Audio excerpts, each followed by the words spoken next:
My last ukulele testimony in Georgia? Please enjoy this excerpt from the HB 1400 hearing on March 1st. More reaction coverage with other HB 1400 testimonies coming soon. We passed a bill 3 years ago to allow for the growing and the processing of medical cannabis. The commission was appointed. There were supposed to be 6 licenses issued. There were 69 applicants. 6 were not permanently chosen, but tentatively chosen by the commission.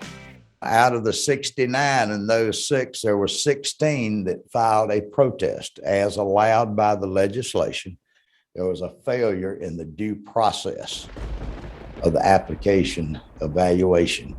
And according to DOS, people who filed a protest would now be the only people who had legal standing to file litigation. We need to deal with this issue. The solution is to allow the 16 protesters to be licensed equally, like the 6. Now that's a total of 22 licenses to allow for the up and running of the medical cannabis industry and to the betterment of not only the legislative members, but to the public and to the news media. We have now abolished in this bill that cloak of secrecy. We've opened it up to transparency. And to some of our other members who continue to think that we can just open it up to 6, that won't create litigation for the other 10. For any of those that think that we can allow the governor to pick which one of the 6 that's been pre-approved. The following clip is from the February 3rd hearing linked below.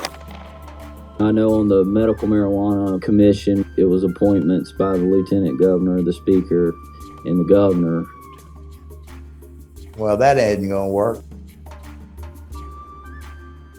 And I will step aside if there's no questions so that some of these good folks can testify. Thank you, Mr. Chairman. The board indicates that there are no questions at this time, so we'll start recognizing our witnesses. The first one on the list is Ms. Aviva with the Georgia Hemp Economic Revival Organization. Ms. Aviva, if you would testify. Thank you, Mr. Chairman, members of the committee, everyone watching. My name is Aviva Vuvuzela. I represent the Georgia Hemp Economic Revival Organization. I feel really good about this bill. There's a good sign, 22 farmers on the 22nd day of legislation in 2022. There is a good chance that once we open up the market, we're going to need a lot more medicine also. So that is a great reason why we need to expand it. I recognize a lot of you might be uncomfortable with the cannabis conversation. It's unfamiliar and you want to make sure you comply with federal legality and it's uncharted territory. You might even have fear because of how you've seen cannabis affect people negatively in your lives. But there are many sides to this, and I ask you to meditate on how if someone uses cannabis in a negative way, it's the person using it this way that needs help. It's about putting our focus on where the real problem is. I ask you to remove your worry and pretend for a moment that all that matters right here, right now is your common sense in this moment, as I bring up some very basic logical issues. Cannabis is one genus of plant that has been federally divided, I think to its detriment, into hemp and everything else being above the 0.3% THC federal limit. But what some of you might not know is that in the 1930s, there was over 40,000 acres of industrial hemp growing in Dearborn, Michigan, that George Washington Carver and Henry Ford were using chirurgically to make car frames and fuel for vehicles. I want to know where that seed is today, because I guarantee you that hemp had more than 0.3% THC. What I have seen the past few years working and speaking with farmers internationally is that it is practically genetically impossible to harvest a cannabis plant at full maturation to maintain the government-imposed limit of 0.3% THC. You must ask yourself, why do we feel and why does the government feel that we have this entitlement to mess up the natural design, God's design of this amazing plant? And trust me, I think breeding it to have ultra high THC is also damaging. For example, full maturation of the Dearborn, Michigan crop would be anywhere from 6 to 14 feet high. Harvesting it today to keep the 0.3% THC limit would mean maybe harvesting it at 3, 4, or 5 feet. which means as a farmer and processor, you lose more than half the herd fiber and oil potential, which is a huge loss in bounty and economics. This crop in the 1930s was probably closer to 1% THC at full maturation. Cannabis is very wise. Though the French-Canadian geneticist grew a 0.3% THC seed in chilly Canada, in southern climates and southern heat, cannabis adapts by producing more of this natural sunscreen, the THC, which also acts as a sunscreen to the earth. More on that in a moment.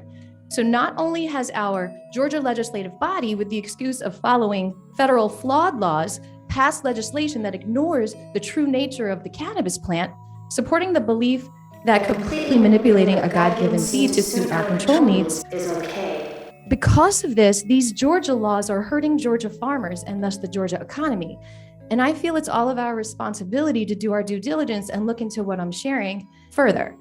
Not to just take the word of those selling the seeds, but those sowing them. So this is why I'm telling you all of this. What I'm asking of you today, because I believe this committee holds the power to do something really fantastic today, not only by passing this bill, but it would be very intelligent and morally correct. Now that low THC oil is legal in Georgia, we have a market for the hot hemp that has grown by these farmers. And there is no logical, compassionate reason why medically approved cannabis farmers and processors couldn't buy that hot hemp. They're actually giving New York hemp farmers, in a bill that they're working on, actually temporary medical cannabis licenses. Therefore, these hemp farmers who have put their neck out on the line by planting a science experiment don't lose everything, including their minds. And please remember, THC is not the enemy. The THC trichomes, though you may not like the smell, have incredible powers to not only cleanse our environment through sticking to the pollution, pulling toxins out of the atmosphere, and they microscopically reflect photons, and through this reflection, they create atmospheric shade like trees, protecting the earth. It would serve the public in ways you can't even imagine if you begin to see the gateway into cannabis learning and admit there is so much we don't know, instead of seeing cannabis as a propagandized gateway to dangerous self-harm. What is dangerous is playing God. And I truly believe honoring God's gift to humanity, cannabis, will help all of us. Speaking of which, you also might not know that 16 years ago, there was a unanimous Supreme Court decision to protect cannabis as sacrament through the Religious Freedom and Restoration Act. It was upheld once again in 2014. Cannabis is regarded as a sacrament, and now is the time for her and him to be treated as such. I have a song, if you're willing to hear it today, if it's the will of the committee. I could also sing it later when you might need an energy boost.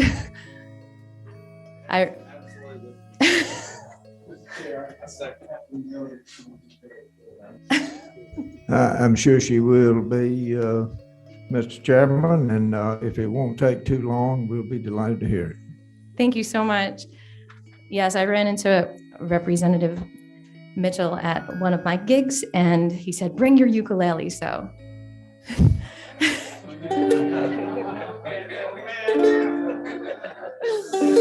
So that night I wrote this song, Sunday night, just for you all. It has a Hebrew word in it, which you might not recognize. It's called Chochmah, which means wisdom.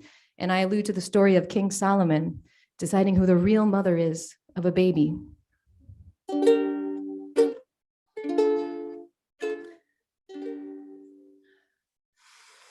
King Solomon declared his judgment.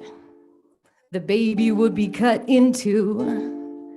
One of them agreed, but the other one begged him not to follow through. Chochmah, where does the real wisdom lie? Chochmah,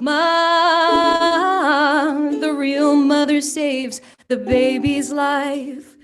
Pure cannabis is being whacked by a society of quacks. Pure cannabis just isn't treasured. It's being judged, modified, and measured.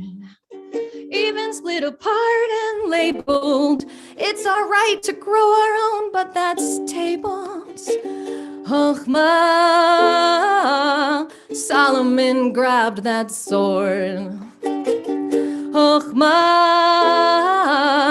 true wisdom isn't ignored. It's a choice between defending what is right or caving in.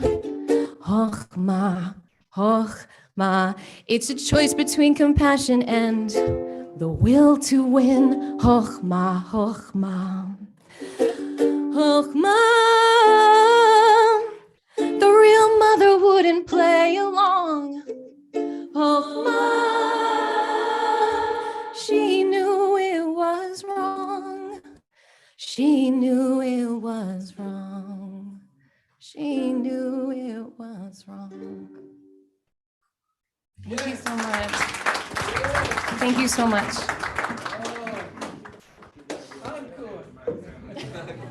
Thank you, Aviva, for your testimony and the song. You got it. Does she have a record? I believe that was the chairman of the Creative Arts and Entertainment Committee who asked that question. I didn't even know there was such a committee. How cool. Yeah, boy, got lots of music out there. Hundreds of songs on Aviva and the Flying Penguins.bandcamp.com. Thank you for watching, y'all. Wait till you hear the other testimonies. By the way, after I went outside with Chairman Calcert after this meeting to discuss his issues with cannabis, I came back into the club building and I was told I couldn't bring my ukulele back into the building ever again. Coincidence? Call the press. Please like, share, and comment on this video. Follow me on all my social media and advertise in the next one if you'd like. And please subscribe. Thank you for watching.